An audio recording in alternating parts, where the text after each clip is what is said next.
Hello বন্ধুরা, আজকে আমি ডিম আলু সয়াবিনের কষা রান্না করব। তো কড়াই গরম করে তেল দিয়ে দিলাম।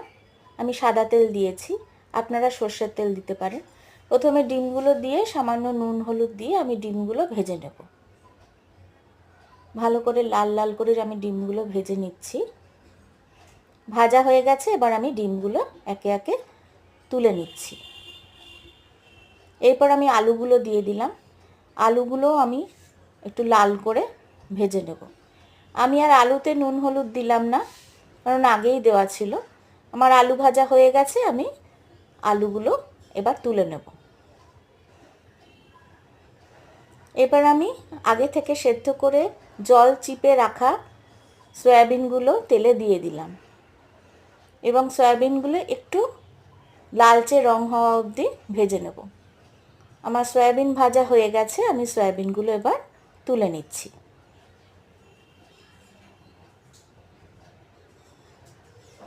আমি আবার কড়াইতে সামান্য তেল দিয়ে তেলটা গরম হোক, তাতে আমি একে একে তেজপাতা, শুকনো লঙ্কা এবং সাদা জিরে আর কিছু গোটা গরম মশলা ফোড়ন দিলাম।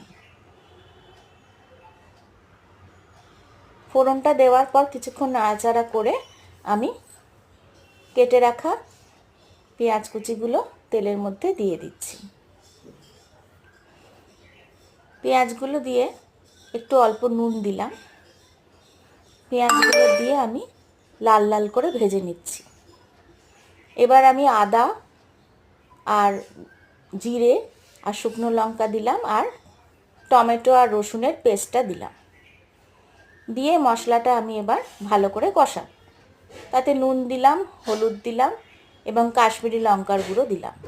দিয়ে আমি ঢাকা দিয়ে মশলাটা কষাচ্ছি এবং এরপর আলু, ডিম আর সয়াবিনটা দিয়ে আমি মশলাটার সাথে ভালো করে কষিয়ে নেব। ভালো করে মিশিয়ে নিতে হবে।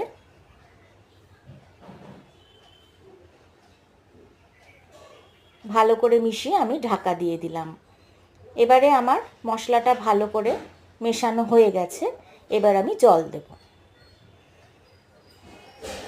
বন্ধুরা, আমার রান্নাটা যদি ভালো লাগে আপনারা অবশ্যই একটা লাইক করবেন, কমেন্ট করবেন এবং আমার চ্যানেলটা সাবস্ক্রাইব করবেন। এবার আমি জল দিয়ে দিলাম। পরিমাণ মতন জল দিতে হবে, যেমন আপনারা গ্রেভি রাখবেন সেই বুঝে। আমি একটু বেশি গ্রেভি রাখবো, তো একটু বেশি জল দিয়েছি, কারণ সয়াবিন জল টেনে নেয়। এটা হলো আমার রান্নার ফাইনাল লুক।